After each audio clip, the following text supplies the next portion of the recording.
Hello and welcome to another edition of Santos on Sports, along with my partner in crime, the X's and O's guy, Mr. Chris Santos. I am Paul Santos. Welcome in. We'd like to get a quick shout out to our sponsors before we begin. Of course, Attorney John B. Seed, Lakeville Athletic Club, Citywide Glass, and Scotty's Pub. Mr. Chris, how are you today? I'm well, Paul. Some nice weather finally Oh, catching up. It's going to get going a little bit more over the weekend, and then of course next week turn up the heat some more, and I think it's going to be in the 90s. So be prepared for a quick adventure in the summer heat here in the South Coast. but let's not complain. I know it's going to be a little hot. Let's not complain because we've been waiting for this all year. Yep. So now that it's here, I don't want to hear anything about it's too hot. You know what I mean? 13 straight Saturdays it's rained. I know. So finally, let's get rid of that because I know I'm a golfer and I look forward to going out on Saturdays, and it's been raining all the time. So hopefully that's getting away from us, and we have some good weather ahead. Well, a lot's happening in the world of sports, and I thought this would be a good week to do a show because of the trade of Rafael Devers. Now a lot of the Red Sox fans are like, oh my God, they got rid of Rafael Devers. What did they do that for, right? Yep. And I think that's a good initial reaction because, he's got a good bat in the lineup. But I got to tell you something. I just didn't like his whole act. I remember this whole thing at the beginning of the season. I was thinking, you know what? Like with Swayman, just trade your ass. You know what I mean? Get out of here. You don't want to play third base. You want to play first base. Cry baby, big ego, ba ba ba. Get him out of here. That's what I say. Now I know the Red Sox fans are thinking, "Oh my God, there's a bat in the lineup they don't have." That's true. Bregman's hurt right now. The offense is really feeble, right? I mean, they're winning these games 1-0 and 2-1 over the last few days. I don't know how long that can continue. It's good that they're getting good pitching, but if this guy's going to be disruptive in the clubhouse, I say get him out of there now. It depends, right? Is it a good trade in the long run? That's the question. I think it's too early to tell. You can say it's bad for right now because we losing this bat in the lineup, although they have won 2 out of 3 since they left or since he left. But, right, it's the long run that counts. Like, what do they do with the $250 million that they saved, right? Salary dump and all that. Well, if Devers was there and he was all excited about, hey, I'll play wherever you want. I want to win the World Series. I'll play wherever you want. DH, first base, third base. I'll play wherever you want. He'd still be there, right? So the Red Sox would be paying him. It's the fact that he was disruptive in the clubhouse and wouldn't do what they wanted. And he was a crybaby. You're going to play first base? No. You're going to play DH? No. You're going to play no. And then he goes to the Giants. He's like, I'll play wherever you want. So, look, I understand the Red Sox maybe did him a little dirty in the offseason. There were rumblings about them trading for Bregman. And his story is he went to them and said, hey, is this true? Oh, no, that's all noise and all that. Well, yeah, it was true. You know what I mean? So it is true that they kind of did him dirty a little bit. But to go into that petty, I'm not going to play, I'm not going to move my position and all that. And then he finally moves to DH, right? This is a good one. This is like this, petty stuff, right? He goes to DH, and then it's like, oh, well, Bregman's hurt now. Now you can play third. Oh, no, I'm DH. You told me I'm DH. No, told me I'm DH. Get out of town with this clown. You know what I mean? As long as they take the $250 million and do something with it, like if, right now, you realize if the season ended today, we'd be in the playoffs. So you know what? Take that $250 million, be a buyer at the trade deadline, and maybe in the long run, it can work. What do you think? Who's the all-star on that team, Paul, when he was playing? Who's the all-star? Rafael Devers. Yes. Okay. Well, yes, exactly. Okay. Who's the best batter on the team? Rafael Devers. Yeah, true. Okay. Who makes the most money on the team? Rafael Devers. Paul, you need a leader. That's why they gave him what he did, because of his all-star capability to be a leader out there on this team. You make the most money. You go out and you get the job done. You have 4 rookies, 4 that come up right now. What does that show these rookies, Paul? It shows them that they can get away with whatever they want in baseball. They're getting that much money. I don't want to play third. I'm not going to play third. I don't want to play first. I don't want to play first. Be a leader on this team, Rafi Devers. He would not do it. Christian Campbell went over and said, I'll play first base. Devers went into his face and said, what are you thinking about? What are you doing? And when you hear confrontations like that in the clubhouse, somebody's got to go. Now, you can call it a salary cap. You can call it luxury tax. You can call it whatever you want. But if I'm making that much dough, and I'm putting all my chips in on Rafael Devers. I want this guy to be a leader. I want him to take my rookies and turn them into pros. I want these guys looking up to him and say, man, Devers got his head on right, and we want to follow in these footsteps. So if you're going to go out and get the guys that you got, your Campbells, your Myers, the guys playing right field now too, that they just got from Worcester. All the guys that they've brought up right now, who are they going to look forward to? They're going to look forward to Rafi Devers, your all-star, your best player, your guy who makes the most bucks. Take the ego check, and that's the reason he's out of this team. The clubhouse is number one. Number two, the Sox said, now we can do more. If San Fran wants to give us $250 million, we'll take it. Yeah, we're going to get 3 pitchers in a player. But as you said, Paul, what do we do with the $250 million? Now, does that mean Sox are trade deadline candidates? Is this somebody out there that they're going to really look for? Because now we got a little money and say, hey, you know what? Maybe we'll use this money and we'll do something about it and boast this team even more. And it better be from a hitting aspect, because you got 3 pitchers in this deal, and hopefully 2 of them can help you out.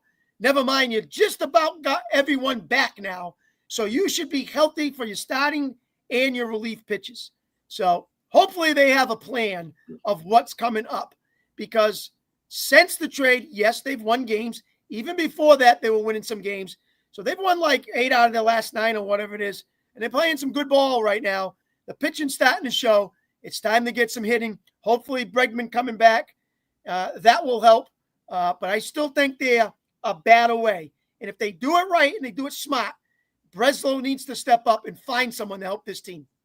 Absolutely, 100%. I'm in agreement with you this time, Chris. You know, the audacity, right, of him getting in Campbell's face. Here's Campbell, a rookie, playing second base, struggling a little bit, knows they need a first baseman. So he goes and says, hey, you know what, I'll play first base. And what happened was Devers thought that was undermining his beef with the Red Sox. Imagine that. He was like, hey, you're supposed to be on my side in this beef for a little rookie. Get out of the way. Like, what the hell are you doing? I thought that was outrageous that he would do that to the kid, you know?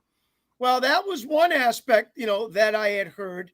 The other one was I heard that they reached out to Big Papi, and they told Big Papi, can you please talk to this guy and get him focused in the right frame of mind to be a leader on this team, do what's right. Now, I'm not telling you to go scrub toilets, in the clubhouse. I'm asking you to leave third, go to first. I'm asking you to leave first, go to DH. I'm asking you to leave DH, go back to third.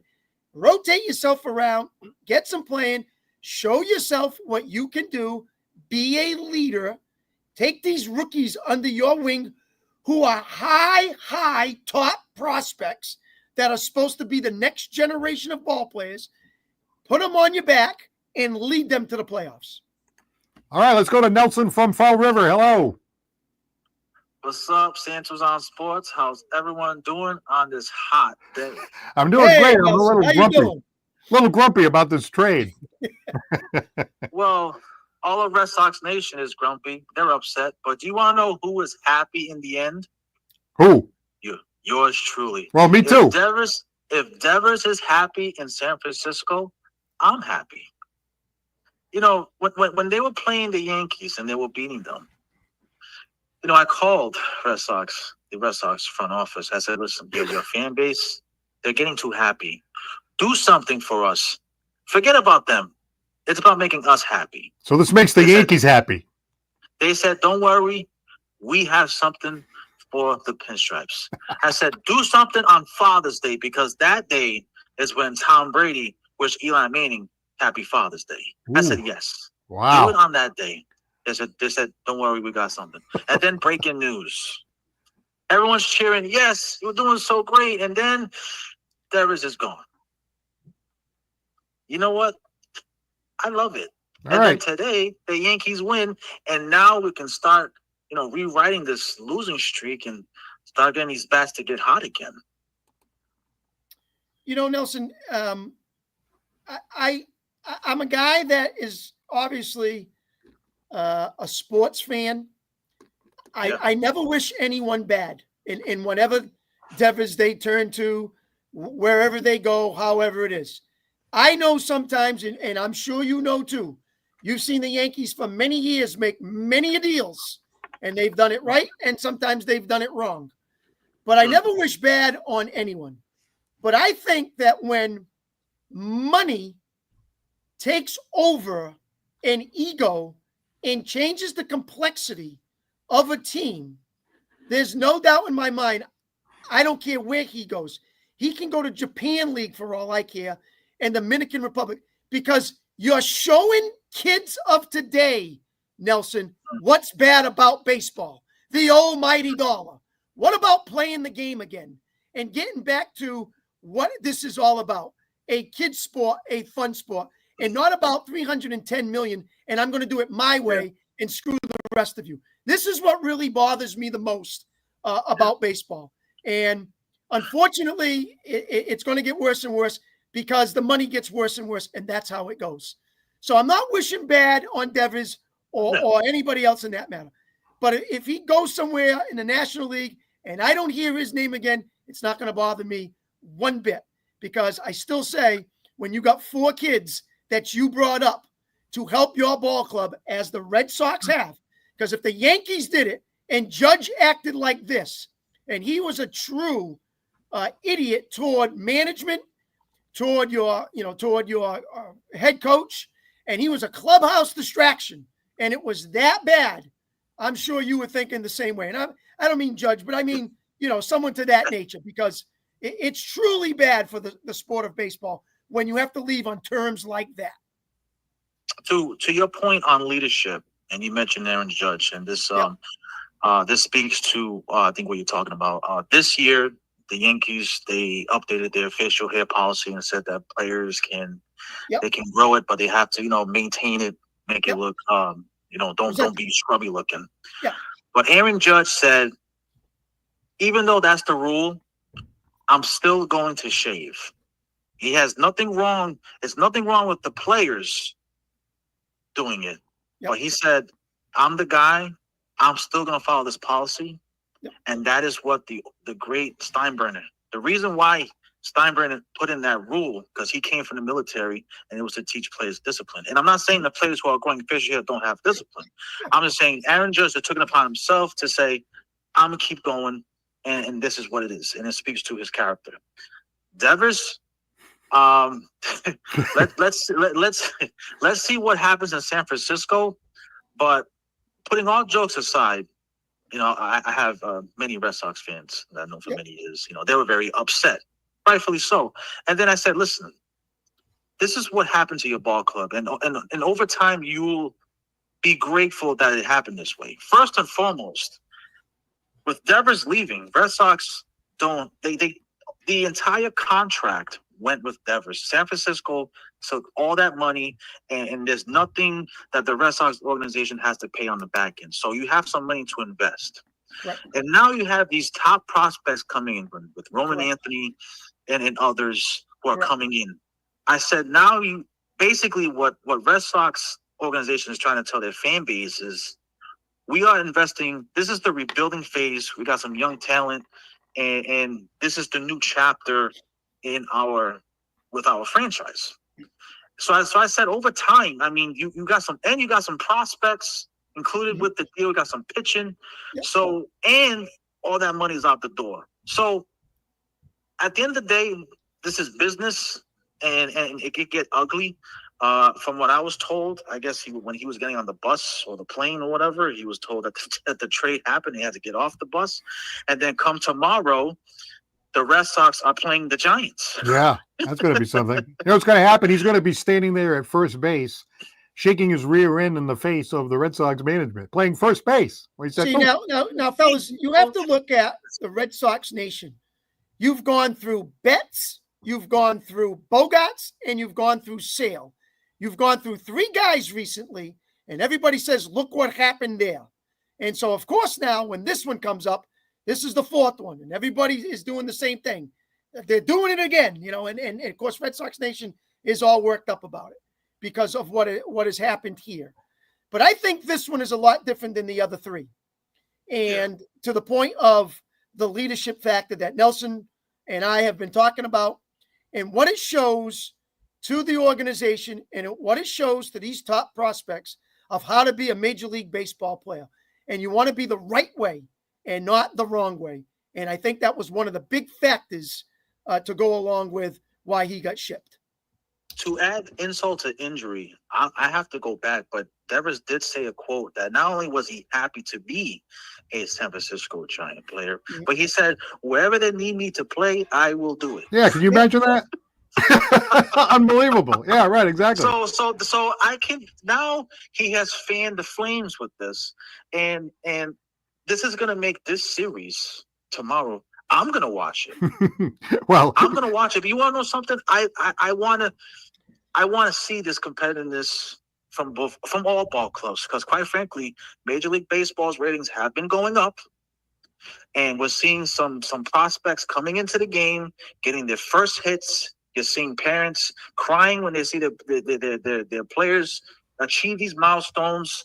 And to me, I don't let this get in the way of being disliking baseball, but I can understand the frustration with hardcore fans that are upset because it looks ugly. Now, here's what Red Sox Nation need to do, and more importantly, what the players need to do. You need to kick his ass come tomorrow. Beat the Giants. Show that he made a mistake. Beat them. Beat them. Well, I mean, and then use the young talent that they have, because you guys have been winning lately. And so use this moment as fuel to win. And I think Devers just might have done that for you guys. But at the end of the day, the Red Sox have to produce and use it as fuel to win. Paul, this is very simple. That let's say Paul Santos is at a law firm and Paul Santos gets released from that law firm and he goes to another one. Well, what do you think Paul Santos is going to tell that other law firm? You picked the right guy. I am the right man. I will do whatever it takes to be on your law firm. And that's what Devers is going to do. He's going to go into San Francisco. He's going to be on his knees saying, guys, I appreciate what you've done for me. I appreciate you giving me this opportunity. Whatever you need, I'll get it done for you. They didn't want me over there. This is how it's going to be. Yeah. Of course he's going to do all that. It's as simple. Now, as Nelson said, how do you beat this out of them? You beat them on the field. If they can do that in the series and smile at him and say, hey, pal, see you later. See how you do with the Giants. Well, we're going to try to win the American League East. We're going to try to make the playoffs. Boom. Leave it at that and just move on from there. I got to tell you, I hope that happens. I'm rooting for that to happen. But my feeling from watching sports for a long time tells me that the opposite is likely to happen. Now, you remember Carlton Fisk, right? Carlton Fisk batted like they're going to come out of there and Devers is going to be like an MVP and go like 12 for 15 in the series. I think in the Red Sox series, it's going to be like Carlton Fisk, right? Carlton Fisk goes to the White Sox. I think he batted like 400 against the Red Sox for the rest of his career. And how about Roger Clemens? He goes to Toronto. He struck out the side, and then as he was walking off the mound, he was looking up at Duquette, at the way. Before I go. Well, the only bad part is that this series is in San Francisco. Right, if this was in Boston, that would be great, wouldn't it? The Bluebirds would be. Listen. Yankee fans like Nelson might be on the on-deck batter circle screaming at Devers, yelling, saying, good, get out of here, stay in San Francisco. Chris is a nicer guy than me because he said he doesn't wish I don't wish anything bad in terms of like injury or anything like that. But I am rooting for him to go into a slump. I want him to fall flat on his face. That's right. I'm not as nice a guy as Chris. Now, for someone like me, when it comes to competition, you want to play some mind games. Remember, the Red Sox wanted Devers to be a utility, play first base, move around. I think if San Francisco, to get into the psyche of the Red Sox players, is if they move Devers in different positions in this game, he's, first base or this and that, he's doing other things that he wasn't doing for the Red Sox organization. That is bad mind games, but it's a good tactic. So if they move Devers around in different positions during the series, I don't think it's going to happen. But if that happens, that is going to piss off the Red Sox, Alex Cora. They're going to say, we wanted you to do this for us, and you're going to do this for them? He's going to play anywhere they want. That's what he said. Is this 3 games or 4 game series? I think it's 3 because it starts tomorrow, right? I think it's All Friday, right, so that's Saturday, tomorrow. All Sunday. right, okay, I so think 3 so. games. Yeah. Let's say Friday, Saturday, and Friday, Sunday. Saturday. Nelson, I Friday, agree. Saturday. Listen, here's what I'll agree with you, Nelson. If he plays first base in all 3 games, that's slapping it right in the face of the Red Sox because he's played DH already. He's played third base already. The Red Sox wanted him to play first base because they got Bregman at third and said, he goes, I'm not going there. That's where he's refused. If he plays all 3 games at first, that right there is slapping the Red Sox right in the face. There's no doubt. So that's my little gift for all you Red Sox fans is keep track as to where they put Devers. Where they play If him. he's playing first base. Oh my God! I can't wait for the next Santos on Sports Show. All right, Nelson. Well, we appreciate your usual excellent call. Thanks very much. We'll see how it works out. You guys have a good one and try to stay cool out there. All right, we will. Nelson from Fall River, 774-218-3393. I think he was happy because he figures that the Red Sox lost the bat in the lineup as far as, being a Yankee fan and everything. But it does remain to be seen. Sometimes you get rid of a guy like that. And then I'm thinking, right, I don't know the answer to this, but I'm wondering which is the home dugout and which is the visitor's dugout. Like in the Red Sox and most teams, first base is the home dugout. But there are some teams that, the visiting dugout is a first base side. Can you imagine if the Red Sox are on the first base side and Devers' ass is right in front of first base? It's like, oh my God, this is really tough. I think not only do I think Devers is going to have a good series, I wouldn't be surprised if he made a diving play in the field. That's just the way the karma is. It's going to be like a ground ball to first. He's going to lay out, make a great play, and then trot off to the dugout. That's what I think. This doesn't happen too much in today's game. But in the olden days, as I sit sometimes upstairs and I talk with my father-in-law, who used to be a professional ball player, right, and was a pitcher. And I turned to him nicely and I says, what would it be like if this happened in your day and a guy did that? You know what his response was? Oh, you knock him down, right? We'd stick him right in the ribs.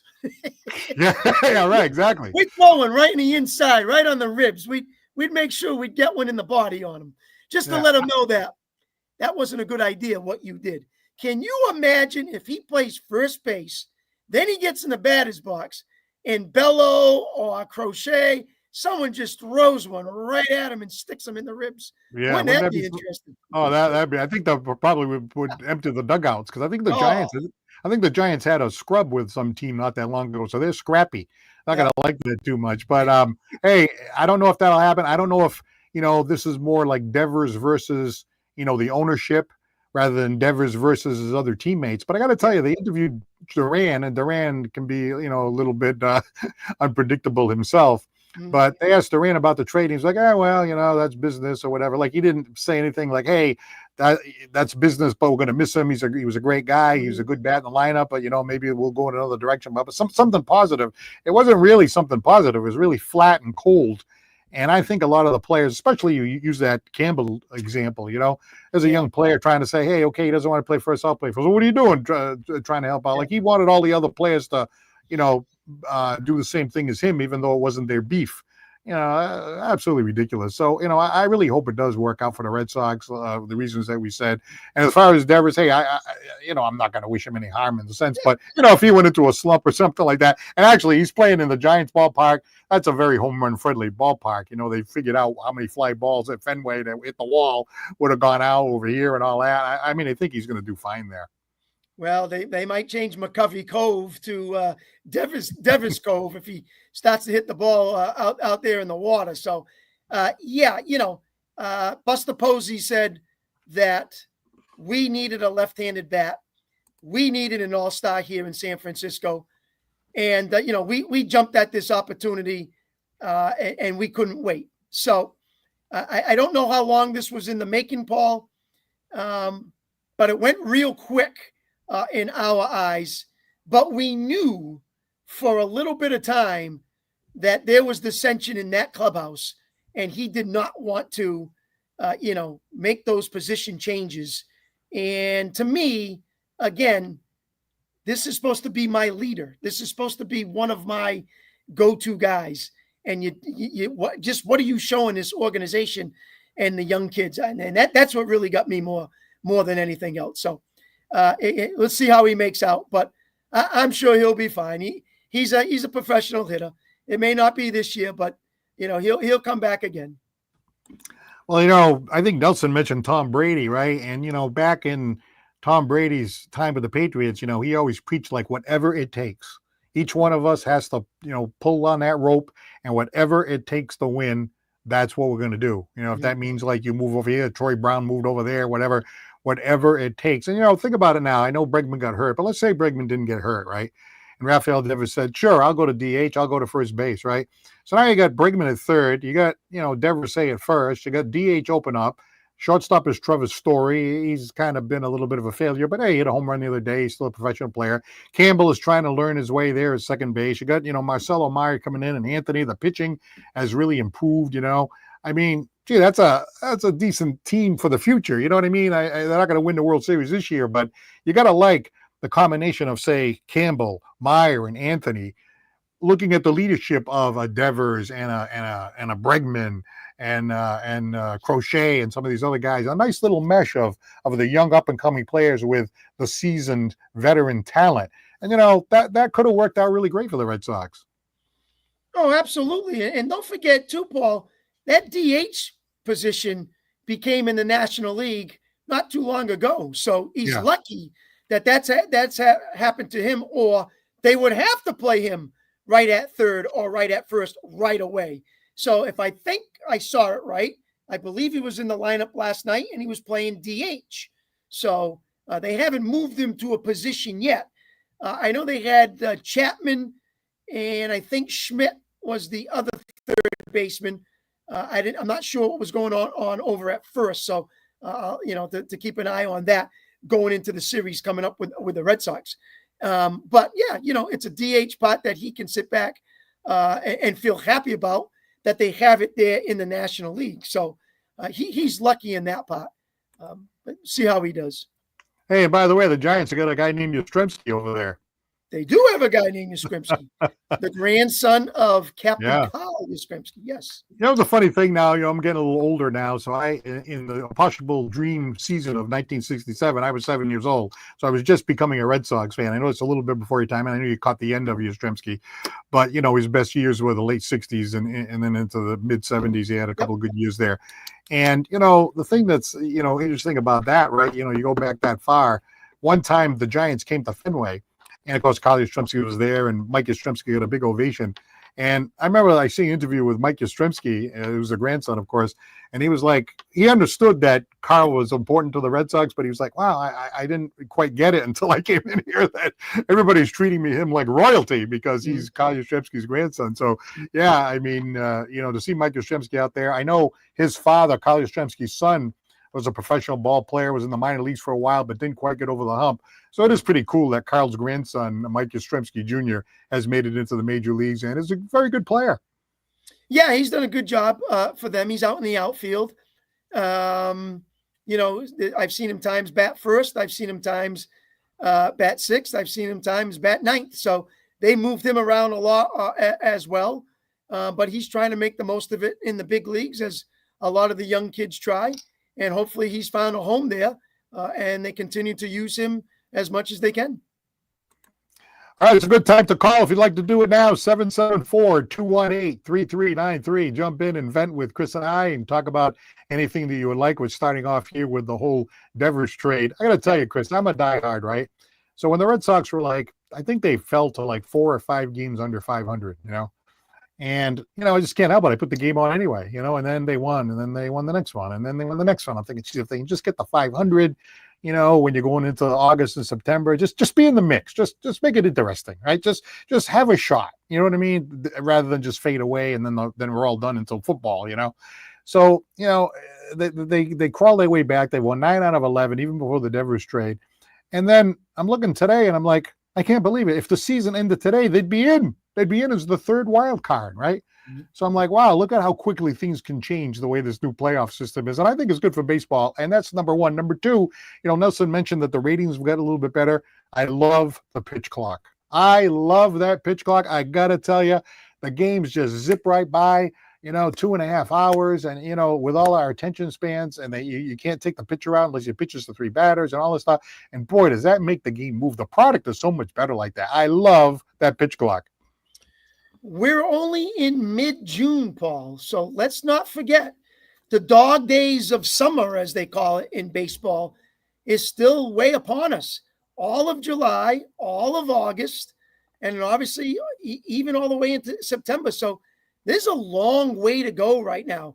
And you got some young kids that, a lot of energy, a lot of legs, refreshing, and hopefully they got a pitching staff that has finally settled in to, I guess, a rotation that, number one, you want. Number two, relief that you can count on, Paul. You talked about it earlier before we were doing the Red Sox. You were not happy with this bullpen. This bullpen has been disastrous. And when you're only going 5 innings, now you need a guy from 6, 7, and 8 before you get to Chapman. And that was really killing them. They need to get that situated as well. Does that mean Jordan Hicks comes in from San Fran and does that? Does that mean the other couple guys, make it up here too and get that done and help that bullpen? I'm not really sure. They got a plan. They're going to try to get it done. But if they have that starting 5 and they get the rotation they want and they can get some games and get some hitting, they can be around come October and get ready for some playoff baseball. You never know. You only really have to be a few games over 500 to be in the mix the way it is right now, unless, certain teams get hot and things like that. But, Seattle, they're one of the teams competing with them for that third wild card. And because they won that series, they ended up overtaking Seattle. So, I know it's a long way to go, but just the fact that they were basically down and out and buried, and, it felt like the season was over, when they were 5 games under 500. And just like that, of course, they got to continue this one slump later and they lose 5 in a row and all of a sudden they're out of it again. So, they got to kind of stay around 500, maybe a few games over 500, just stay in the mix, stay in the mix. But I still think with the young players, Meyer and Campbell, Anthony, and these guys, the future feels like it's bright if you can just hold those prospects together and combine them with some good veterans. It does feel like the next couple of years, I feel good about the next couple of years. No, I have no problem with that. And this young, they get this young catcher they got from the Yankees farm system. Yeah. He's done a pretty good job too. I didn't mean to stick that to Nelson, but I'll throw it in his face because it's Nelson. So, that's why I'm doing it. But, you got him, you got Connor Wong in there to help out when need to.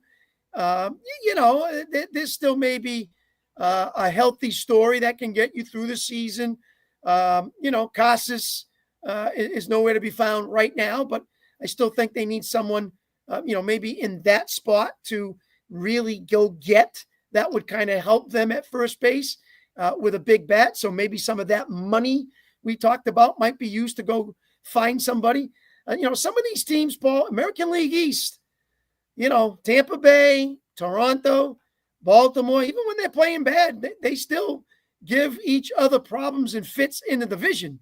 And so it's not an easy league right there for them. So it will be tough, but I think they're moving in the right direction. By the way, I mentioned the pitch clock. I was wondering what you think about it. I mean, you're a traditionalist, but don't you notice that the games tend to move along better with the pitch clock? I do, because I'm all set with, after every pitch, stepping out of the batter's box. I think it got more to that, and that's why they brought the pitch clock in, because I didn't think the pitches were taking longer. I thought the batters were, with the gloves, with this, looking down the third base at the coach, coming back in, giving the hand up, all that kind of stuff. And so I think sometimes more of it was the batter than it was the pitcher. But yes, I enjoyed the game 10 times better, watching how, every 20 seconds, something's going to happen. So it's so much nicer to see.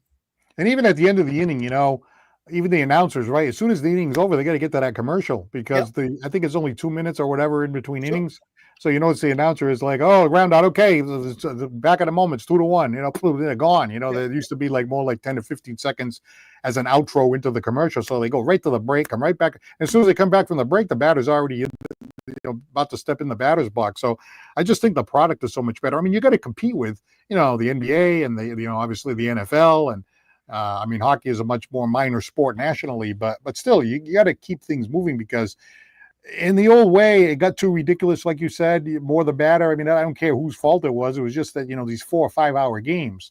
There were some times you're sitting there going, come on, let's throw the pitch. What are you doing? Let's go, And of course, now that we have the phones and our attention spans are all shorter, I think that's contributing to it. Like we just want the game to move along. That's all. Yeah, yeah. You don't have to tell me that, Paul.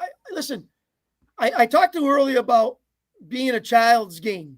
I was a little league umpire. Do you know how many times I have to look over at the dugout? Come on, guys, let's get out there. Run out to your position. Even these kids, they finish, they go inside the dugout. They're taking their time. They get out, they're walking to their position. We don't walk. We want to speed up the game. Let's go. That kind of stuff. I even had to do that as a little league umpire. Say, wow. Hey, coach, I just want a good, smooth game. Let's move this along. Let's go. Boom. So I even wanted that as a little league umpire.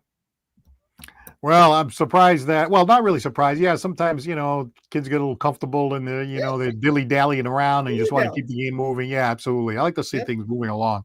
You mentioned the pitching, right? Yeah, that middle relief was killing the Red Sox. It's got much better.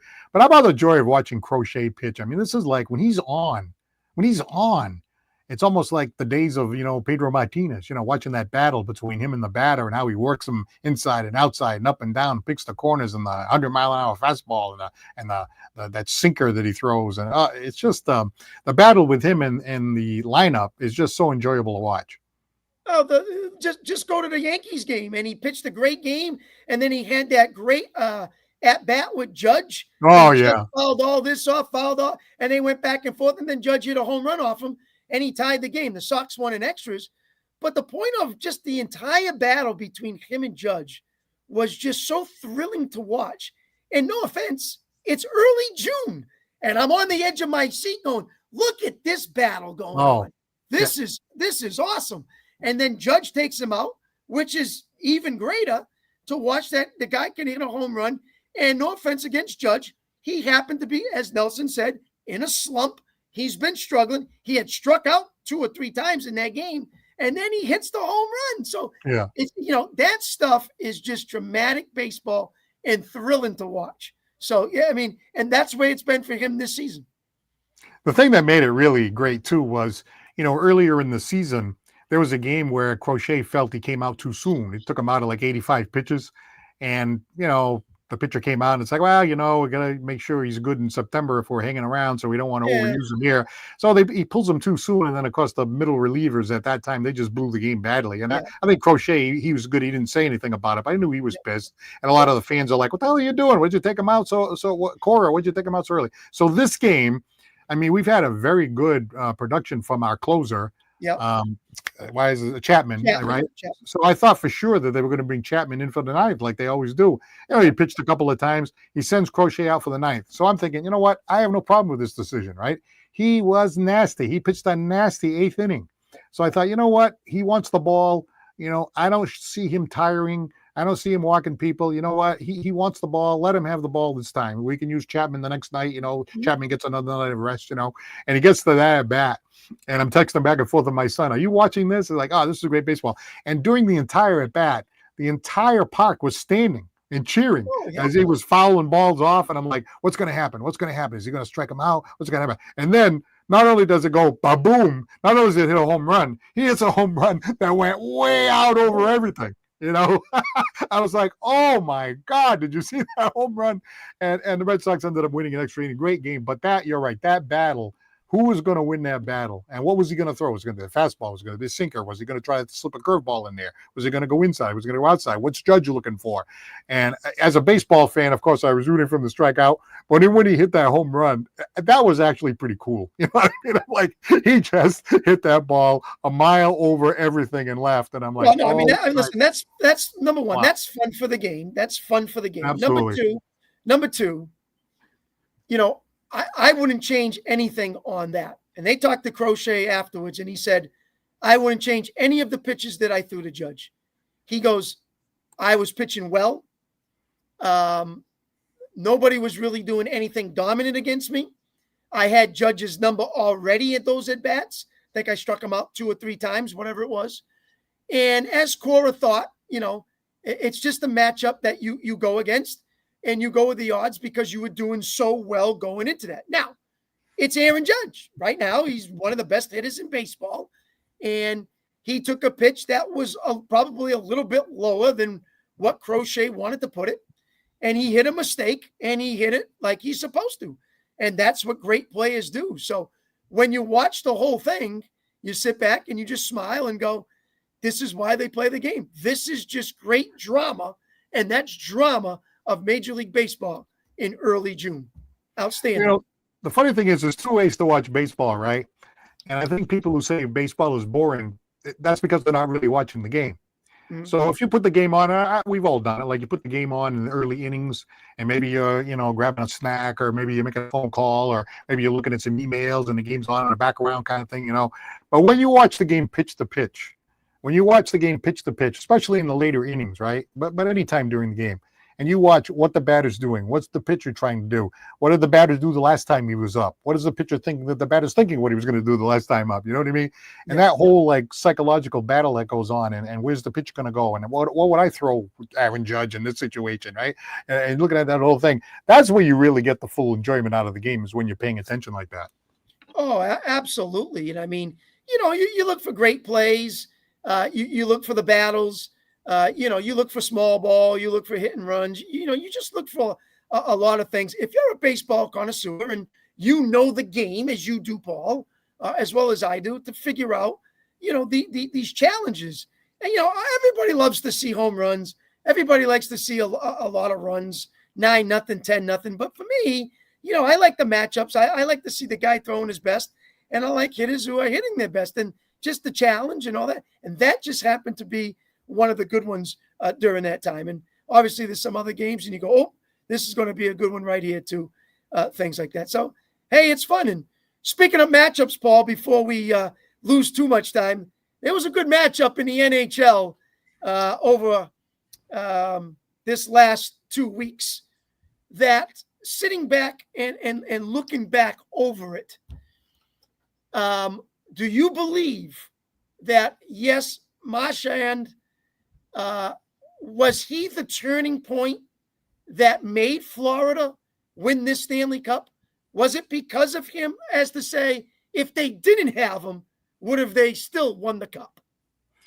I don't know if I would go that far, but, at the trade deadline, you always want to beef things up a little bit, maybe have a little spark. You get a guy with a veteran like that, he's the rat and all that kind of stuff, right? Yep. And he fits right into their style. Yep. Hey, it was a close series. I mean, Edmonton, they're tough.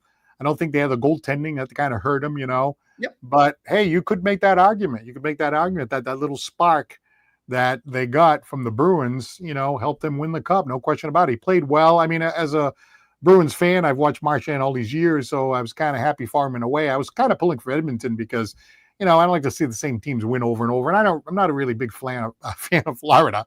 And I like to see McDavid win a Cup. So I was kind of pulling for Edmonton, and that goaltending was shaky.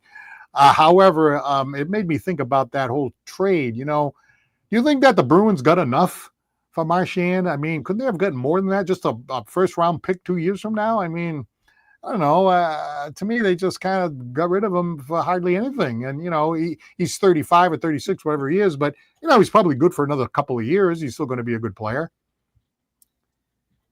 I don't know about how much they got for him, but I think that to the point where the Bruins are seeing the writing on the wall of that, Tim Thomas, Patrice Bergeron, Brad Marchand, Chara, that whole core is now,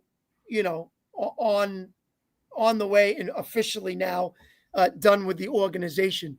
So to me, what you get back. Well, again, you go by the age and how many years he's got left with Florida. Now, again, you're putting this guy in the proper situation. You have a veteran who has beyond grit more than anybody else in the league. He can be chippy. He can be dirty. He can get under your skin. He can score goals from anywhere. He can make moves. And you put him in the right situation, which the Bruins could not do for him in the last couple of years. And you watched a guy feel like a young kid again. That's how I felt like it, because he made moves he wasn't doing in Boston. He got under people's skin more now than he did when he was in Boston for this last year. At the same time, he's got players around him that are going to find him and make him better than the young talent and some of the other ones that the Bruins did not have. And so guys like Reinhart, Kachuk, Ekblad from the back, and some of these other guys that he fit really, Bakhoff, that he fit really well with to make him a young kid again, even if it's for 1 year, to be there. Now, do I feel, could they have won, Paul, even without him? Probably. But let me tell you, he was a big piece of that puzzle because he made a lot of power plays for them because he pissed off Edmonton and he got under their skin, and they picked up a lot of penalties when they shouldn't have. He made some defensemen on that team look foolish. He got under the skin of the goalies, and the rat was being the rat, and he did his job, and he did it to perfection to help that team win the Stanley Cup. Well, he certainly didn't have the pressure like in Boston where he has to be the number one guy. He was on a second, third line, but then he was on a power play and everything like that. And, I'm watching these games and I'm like, oh my God, if this keeps up, he was actually in the conversation for the Conn Smythe Trophy. Absolutely. Can you imagine that? Absolutely. If he had won the Conn Smythe Trophy, that would have been unbelievable. Now, I missed it. Did Reinhart get it? I believe so. Who well, he got 4 goals in the last. He got 4 goals in the last game. Yeah, he might have got. I don't. I just know it wasn't Marchand because I was thinking if Marchand skates around with a Conn Smythe Trophy in addition to the Stanley Cup, and then a couple days, before whatever it is, we see Devers in a Giants uniform. I'm like, boy, this is a tough week. Well, I mean, listen, Reinhart, Bennett, Bakhoff, Kachuk. I mean, this team has some players, and obviously he's going to be a top 6 kind of a guy to help out and then work in the power play. And, just a veteran that has Stanley Cup presence, has a Stanley Cup championship, just a lot going for him. So he's been in big situations before. And it was just a pickup for Florida to say, this guy is really going to help us. And he did. All right, let's go to Ben from Dartmouth. Hello. Good evening, Paul and Chris. How are you guys doing on this summer day? Good, thanks. Hey, Ben, good to see you, buddy. How's things? I'm trying to beat the heat right now, but I was going to say, but I feel like I'm happy for Brad Marchand. That's the only thing that I could possibly say about him. And, he's been a Boston legend for the past maybe 16 years, I would say, that he's been in the National Hockey League. And, when you're with a person with 16 years, it's like moving on. It's like a breakup, going from another girlfriend to a next one, or just going from wife to another wife. So but this situation, I'm actually glad, when you build around the guys like what Chris just said, Bennett, Kachuk, Reinhart, a bunch of those guys, and then you add on Brad Marchand along the offseason. That was a great move by Florida. But in the Boston way, no, it isn't. We're still here suffering, and God knows when Neely and Sweeney are going to be out. So, Well, listen, yeah, it's down for Bruins fans. I understand that, but he was not doing those things that he just did with Florida, with Boston, and the core of players that they've had. So it was kind of like I said to Paul earlier, you're getting the last of the crop of your Stanley Cup champions from Bergeron to Chara and all those guys. It's now really kind of gone, who's coming in next? What's the next generation like? And Marchand was kind of like that final last piece, I guess to say. So, yeah, I've never been a fan of the Rat. I really haven't. I don't. I mean, I like his size, the capability. What he can do on the ice. I never liked the stick to the groin, the spit in people's faces. Skating by goalies and then knocking their legs out. Just stuff that I don't think he needed to do because, he's that good in other ways. But that was his reputation from the beginning. And so he always continued with it. Everybody knows I'm a Penguins fan. He was a pain in the ass to Crosby and the rest of my crew. So, that's just how it was. So for me, no, I didn't care with him when he's with Boston. Here, listen, congratulations. Great job. He was the right man for the fit for this team. A good piece to go out and get. Congratulations to Florida because they did the right thing here, Paul and Ben, and showed that you're never too old to help out a team. And it may not be, to be the superstar, but you can light up a series, and he really helped them out. Now, Ben, while we have you on the line, what do you think of the Devers trade? At first you're like WTF, and then you're realizing he's been for the last game he played, he went 0 for 2 last game. So otherwise, I feel like this trade that we made was kind of like, I thought it was mediocre at the same time, but like it was a good trade because he was a cancer at the point because he was like, oh, I wanted to play third. The only position I want to play is third base. Now he goes to San Francisco. He's like, I want to play wherever I want. Yeah, like exactly. That's a hypocritical move, though. So, if you ask me. So in one way, you really can't blame the Red Sox. Hey, get this guy out of here, and we'll take that $250 million and hopefully do something else with it.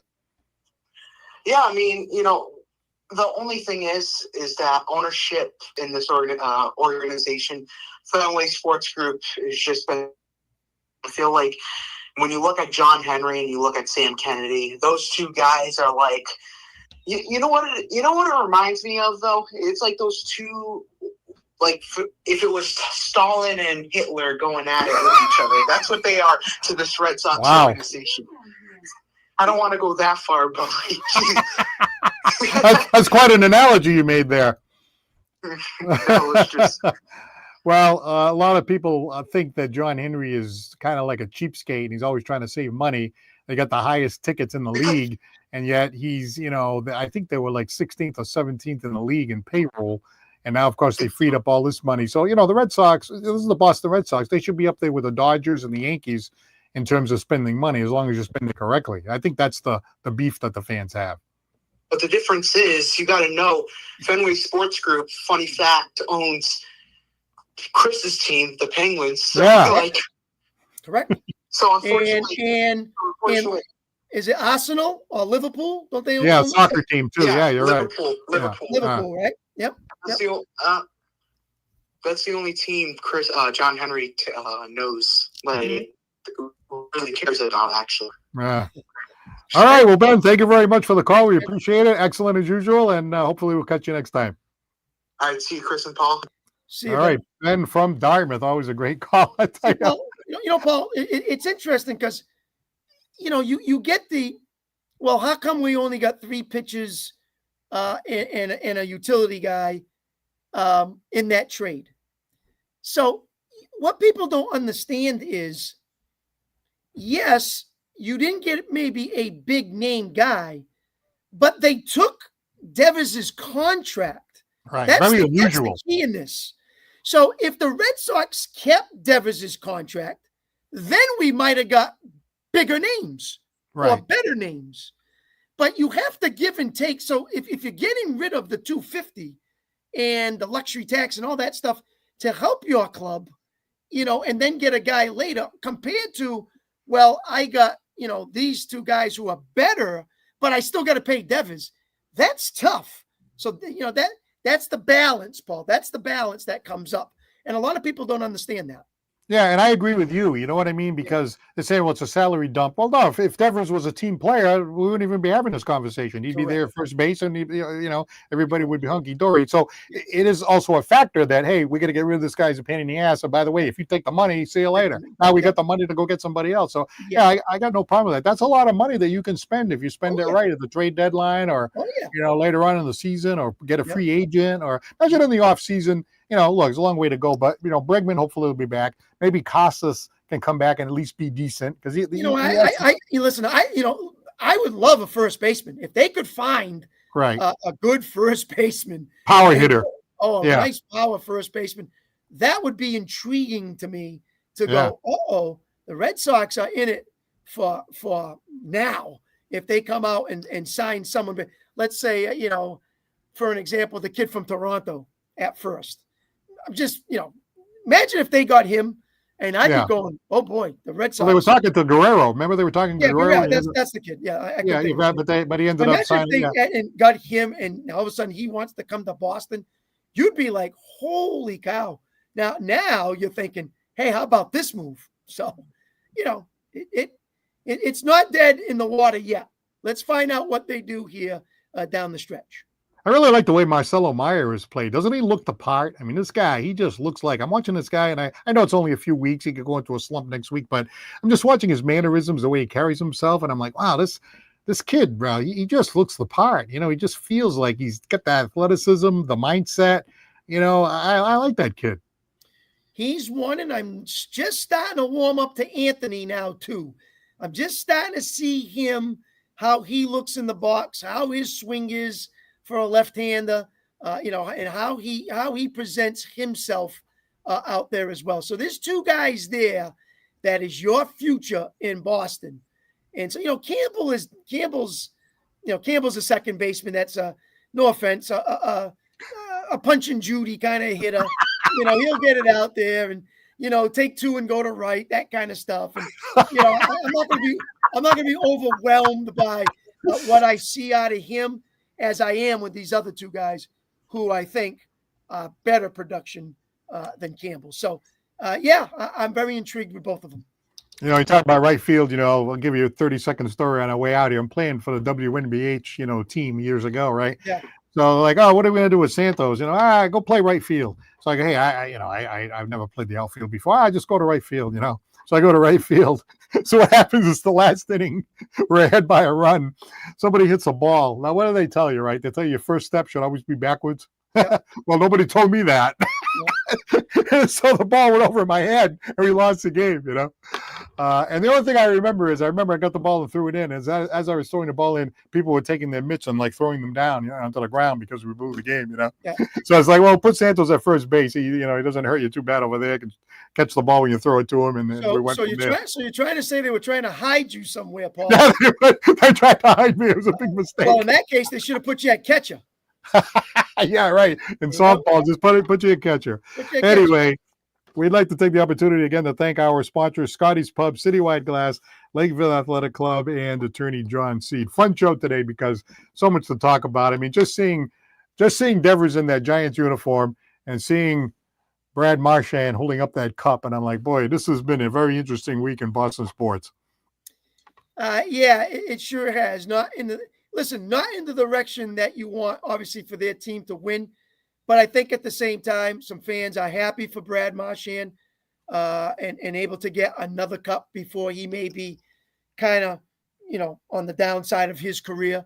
And then on the opposite was, how much they get out of the Devers communication between him and the Red Sox. And they're finding a lot more of that out now. And so they're like, oh, my God, yeah, maybe it was time for him to go. All right. Well, thank you to Nelson and Ben for chiming in today on Santos on Sports. A fun episode. Maybe a lot more will happen between now and the next episode. Maybe. Patriots around the corner. And hey, today's the longest day of the year. Did you know that? I just heard I that. did not know that. That means the days are going to start getting shorter already. Yes. Wow, already. All right, Chris. Thanks very much. For Chris Santos, I'm Paul Santos. Talk to you again soon here on Santos on Sports.